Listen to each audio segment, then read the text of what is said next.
존경하는 야당 의원님들께도 한 말씀 드리겠습니다. 한반도 위기의 질이 여러분이 집권했던 시절과 분명히 다르다는 것을 알고 계실 겁니다.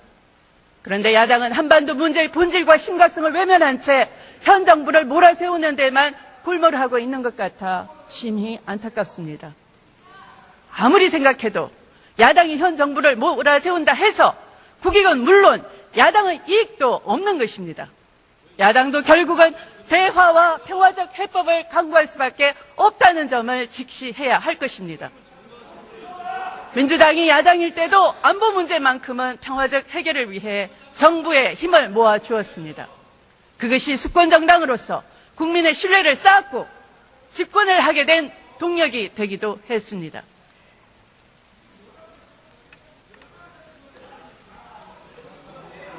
자, 좀 올려주시고요.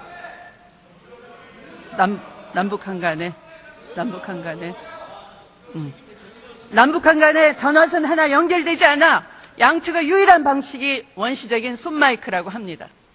남북관계를 절벽으로 몰아넣은 보수 야당의 10년을 탓하고자 하는 것이 아닙니다. 여든 야든 한반도 문제는 대화와 평화 이외에 선택할 방법이 없다는 점, 그리고 정부가 추진하는 대화와 평화의 노력에 정치권이 한 목소리로 지원이 절실하다는 점 우리 모두가 명심해야 할 것입니다. 존경하는 국민 여러분, 대외 안보가 불안하지만 우리들의 삶, 우리들의 미래는 더욱 불안한 것입니다. 저는 오늘 이 자리에서 좀 근본적인 문제를 제기하고자 합니다. 아무리 열심히 일해도 소득이 늘어나지 않은 현실, 계층 상승의 사다리는 끊어지고 재기의 기회는 박탈된 사회. 저는 1950년 3월 단행된 조봉암의 농지개혁을 주목합니다. 경자 유전의 원칙에 따라 소작제도를 금지한 농지개혁으로 전체 65%에 달하는 소작지가 분배되었습니다. 대다수의 소작농은 자작농이 되었고 소작료를 내는 대신 농가의 소득이 늘어났습니다. 치약과 신발, 라디오와 TV를 사며 당시 그런마 단계였던 국내 기업들이 든든한 내수시장이 되었습니다. 농지개혁 이후 자작농은 전후 복구 재원의 주요 세수원이 되었고 자식들에 대한 고등교육과 왕성한 구매력으로 한국 경제의 비약적인 성장 토대를 만들었고 중상층을 만들 동인이 되었던 것입니다. 그런 점에서 1950년 농지개혁은 성공했던 것입니다. 그러나 지금은 소작료보다 더 무서운 임대료 때문에 국민의 삶은 아무리 발부등 쳐도 하나도 나아지지 않고 있습니다. 2016년 임금 이상률은 겨우 3.3%인데 임대료는 무려 3배가 넘는 10% 이상씩 올랐습니다. 임금 노동자에게는 상대적 박탈감을, 자영업 세입자들에게는 막대한 경제적 부담감을 주고 있는 것입니다. 정부가 내년도 최저임금 인상분의 일부를 대신 부담한다 하더라도 영세 자영업자의 임대료 부담은 결코 가벼워지지 않을 것입니다. 지금 한국 경제는 지대 추구의 덫에 걸려 있습니다. 19세기 헨리 조지는 생산력이 아무리 높아져도 지대가 함께 높아진다면 임금과 이자는 상승할 수 없다라고 일갈했습니다.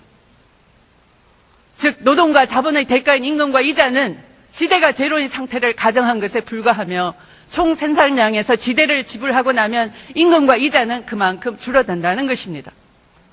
잠시 수학 공식을 안내해 드릴까요? 생산량은 지대 플러스 임금 플러스 이자인 것입니다. 좌변으로 지대를 옮기면 생산량 마이너스 지대는 임금 플러스 이자인 것입니다. 이것이 헨리 조지의 공식인 것입니다. 소득주도 성장은 단순히 임금을 올린다고 해결되지 않는다는 점을 헨리 조지의 방정식은 보여주고 있는 것입니다.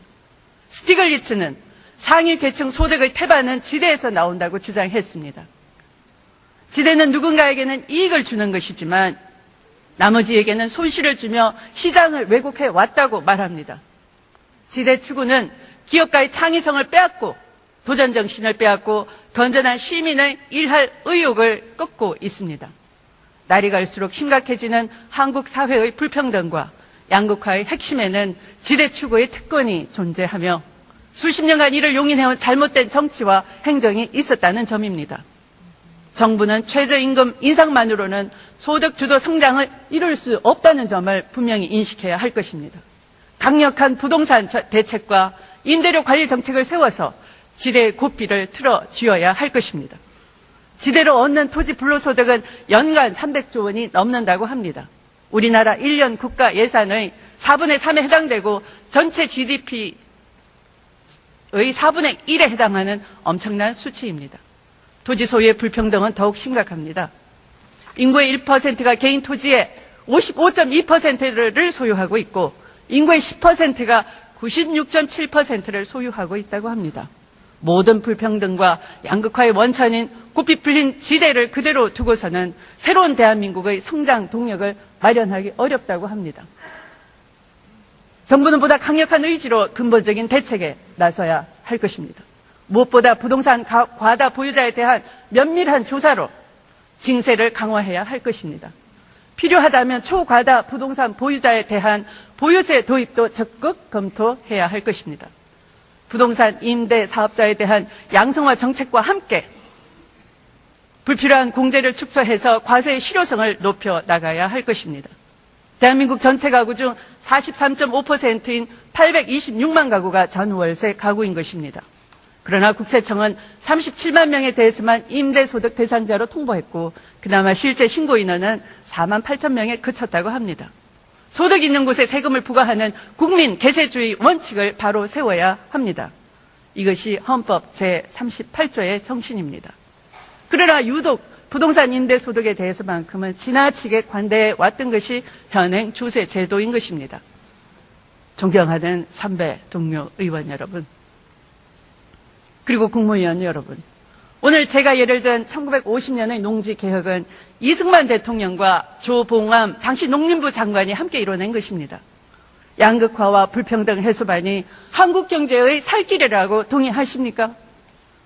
그렇다면 1950년의 그들처럼 좌우를 떠나서 농지개혁에 버금가는 지대개혁을 해보지 않으시겠습니까? 저는 확신합니다. 27년 지대개혁은 새로운 대한민국의 멈춰진 심장을 다시 뛰게 하는 가장 위대한 도전이 될 것입니다. 토지는 토지대로, 임대료는 임대료대로 우리 민생 현장 곳곳에서 불평등과 양극화의 고통을 전가하는 지대 추구의 덫을 걷어내야 합니다. 저는 확신합니다. 지대 개혁이 선행되어야 진정한 소득주도 성장도 가능할 것입니다. 지대 개혁을 해내야 양극화 해소와 불평등 사회를 바로 잡을 수 있습니다. 지대 개혁을 제대로 해야만 침체된 한국 경제의 창의성과 도전 정신을 살려내 미래로 갈 수 있을 것입니다. 그것이 정체된 대한민국 경제를 새롭게 성장시키는 폭발적 에너지로 작용할 것입니다. 존경하는 국민 여러분, 지대특권이 야기한 불평등과 양극화는 한국 사회의 발전을 가로막고 있습니다.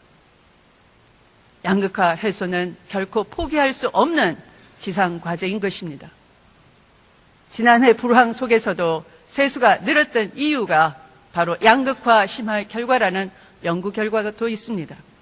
또한 국세청 자료에 따르면 2015년 기준 8천만 원 이하 구간의 총 급여액 증가율은 6.2%에 불과했지만 8천만 원 이상 고소득자 구간의 증가율은 무려 2배가 넘는 13.3%에 달했다고 합니다. 삼성전자 등 상위 10대 기업의 상장기업 전체 영업이익에서 차지하는 비중은 지속적으로 늘어나 이제는 전체의 60%에 달합니다. 양극화를 진단하는 전통적인 지수인 지니 개수는 2006년 작성 이래 최악의 수치가 되었고 소득 5분위 배율과 상대적 빈곤율 역시 박근혜 정권 기간 동안 역대 최고치를 기록했습니다. 문재인 정부에 들어서 양극화 해소는 일자리, 저출산, 지방분권 등 각각의 국정 과제로 실질적인 해법 찾기에 돌입한 상태입니다. 그러나 각각의 양극화는 상호 연동되어 있다는 점에서 양극화 해소를 총괄하고 진두지휘하는 범정부 기구는 반드시 필요합니다. 문제를 분산시켜 각 부처와 위원회별로 집중하는 것도 중요하겠지만 보다 거국적인 관점에서 양극화 해소 의제를 통합 관리하는 것도 중요합니다. 저는 양극화 현상을 진단하고 관리 해소하는 범정부적인 양극화 해소 컨트롤 타워 구성을 제안하고자 합니다. 가칭 양극화 해소위원회는 소득 양극화 해소를 위한 증세와 복지 확대, 노동 양극화 해소를 통한 계층 이동 가능성의 확대, 기업 양극화 해소를 통한 중소기업 및 협력업체 보호, 지역 양극화 해소를 위한 지역 분권과 자치의 확대, 교육 양극화 해소를 위한 교육 기회 확대 등을 다뤄야 할 것입니다. 또 정부 부처별 추진하는 정책이 양극화 해소에 미치는 영향을 검토하도록 의무화해야 합니다. 합리적이고 정교한 양극화 평가 지수를 개발해 환경영향평가나 규제영향평가처럼 정책 수립 초기부터 과학적으로 반영되어야 합니다. 정부는 본 제안에 대해 신속하고 성실한 검토를 해서 양극화 해소를 염원하는 국민적 요구에 부응해 주실 것을 촉구하는 바입니다. 존경하는 국민 여러분, 이제 국민 주권은 정치와 행정의 영역뿐만 아니라 기본적인 생명권과 안전한 권리까지 확대되어야 합니다. 국가의 제1 책무는 당연히 국민의 안전과 생명 보호입니다. 올해 상반기 전국에서 내린 미세먼지 주의보가 무려 130회나 발령되었던 사실을 기억하시겠습니까? 지난해 같은 기간에 비해 72%나 늘어난 수치라 합니다. 그러나 정부는 뚜렷한 대책도 없이 외부 활동 자제하라라는 말만 반복했습니다. 유해 화학 물질이 발견된 생리대로 케미포비아가 한국을 덮쳤습니다. 가습기 살균제 피해 사건이 엊그제 같은데 같은 일이 반복되고 있습니다. 생리용품 회사들은 아기 귀적이나 물티슈 같은 생활용품도 생산하고 있습니다. 지금 수준의 불투명한 정보 공개와 불안한 안정성 검사로는 국민 불안을 잠재울 수가 없습니다. 분쇄육 햄버거, 바이러스 가공육, 살충제 계란 파동 등 자고 일어나면 터지는 먹거리 공포까지 국민은 생활 속 불안에 떨고 있습니다. 저 역시 어느 어머니들과 마찬가지로 장을 보러 가면 도대체 무엇을 믿고 사야 할지 망설여지곤 합니다. 정부는 국민의 생활 속 불안에 대한 종합적이고 체계적인 대책 마련을 서둘러 주시기 바랍니다. 과거 정부의 탓만 한다면 당이 좌시하지 않을 것입니다. 존경하는 국무총리님, 국민의 쉴 권리와 내수 진작을 위해 오는 10월 2일을 임시 공휴일로 지정하는 방안도 적극 검토해 주시기 바랍니다. 또한 누구는 쉬고 누구는 일해야 하는 휴일 차별화에 대해서도 적극 검토해 주실 것을 요청드립니다. 국민의 휴식권이 보편적으로 적용될 수 있도록 관계기관, 기업들과 충분한 협의 진행도 부탁드립니다. 존경하는 국민 여러분, 선배, 동료, 의원 여러분, 저는 짧았던 여름 휴가 중에 우연히 만나 뵙게 된 한 현성께서 제게 불기자심 내자를 주셨습니다. 자신의 내면의 양심을 속이지 말라라는 말씀이겠죠. 진심으로 성찰하며 스스로 더욱 엄격해지라는 뜻입니다. 저는 이 말씀을 이 자리에 계신 여러분과 함께 나누고 싶습니다. 이 자리에 안 계신 분들께도 꼭 전달되기를 소망합니다. 20대 국회는 시대적 소명을 지니고 있습니다. 위기의 대한민국을 힘을 합쳐 이끌어 가야 되는 것이 우리의 소명이고 우리가 해야 할 일입니다. 그러나 자신의 양심이 아닌 외부의 욕망에 휘둘려서 대의를 그르쳐서는 안 될 것입니다. 정권 교체를 했다고 해서 새로운 대한민국이 되는 것은 아닙니다. 아직 우리가 해야 할 일이 너무도 많습니다. 지대추구의 사회로부터 민생을 보호하는 일, 양극화와 불평등의 사회로부터 바닥을 딛고 일어서는 일, 미래의 신세대와 함께 한반도 평화를 준비하는 일, 그리고 적폐청산과 국민 대통합을 이루는 일, 저는 이 모든 일들을 새로운 대한민국을 향한 위대한 도전이라고 부르고 싶습니다. 오늘 우리의 위대한 도전은 위대한 성취를 이루어낼 것입니다. 국민 여러분과 그리고 선배 동료 의원 여러분과 함께 더 낮고 겸손한 마음으로 그 길을 가고자 합니다. 경청해 주셔서 감사합니다.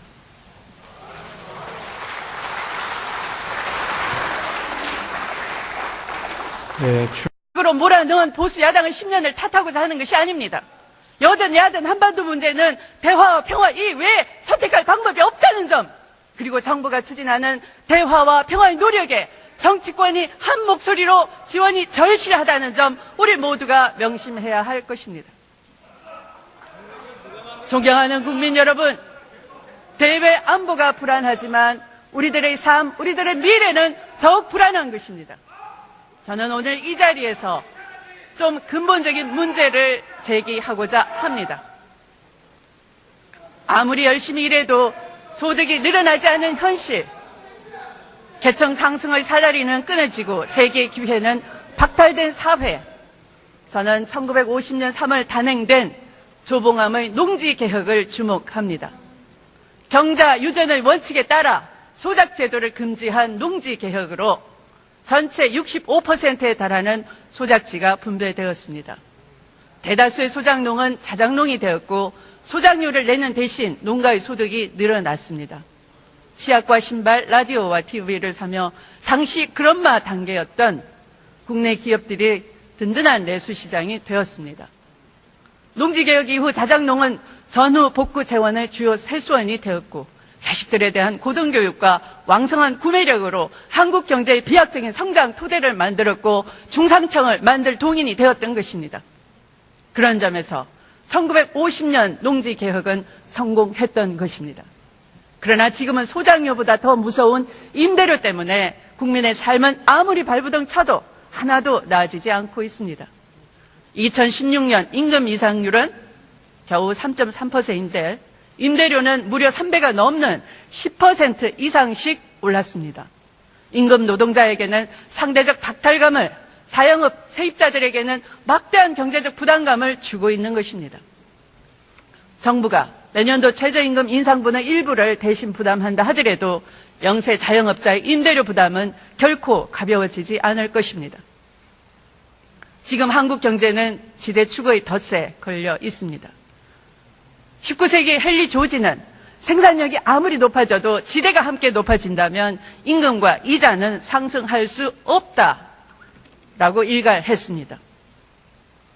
즉 노동과 자본의 대가인 임금과 이자는 지대가 제로인 상태를 가정한 것에 불과하며 총 생산량에서 지대를 지불하고 나면 임금과 이자는 그만큼 줄어든다는 것입니다. 잠시 수학 공식을 안내해 드릴까요? 생산량은 지대 플러스 임금 플러스 이자인 것입니다. 좌변으로 지대를 옮기면 생산량 마이너스 지대는 임금 플러스 이자인 것입니다.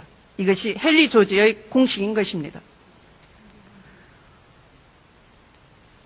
소득주도 성장은 단순히 임금을 올린다고 해결되지 않는다는 점을 헨리 조지의 방정식은 보여주고 있는 것입니다. 스티글리츠는 상위 계층 소득의 태반은 지대에서 나온다고 주장했습니다. 지대는 누군가에게는 이익을 주는 것이지만 나머지에게는 손실을 주며 시장을 왜곡해 왔다고 말합니다. 지대 추구는 기업가의 창의성을 빼앗고 도전 정신을 빼앗고 건전한 시민의 일할 의욕을 꺾고 있습니다. 날이 갈수록 심각해지는 한국 사회의 불평등과 양극화의 핵심에는 지대 추구의 특권이 존재하며 수십 년간 존경하는 야당 의원님들께도 한 말씀 드리겠습니다. 한반도 위기의 질이 여러분이 집권했던 시절과 분명히 다르다는 것을 알고 계실 겁니다. 그런데 야당은 한반도 문제의 본질과 심각성을 외면한 채 현 정부를 몰아세우는 데만 골몰하고 있는 것 같아 심히 안타깝습니다.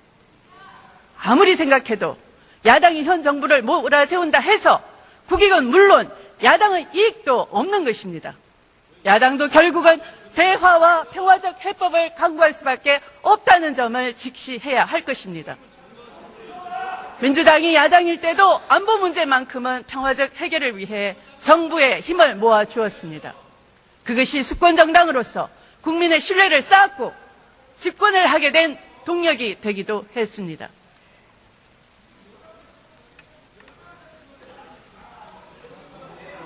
자, 좀 올려주시고요.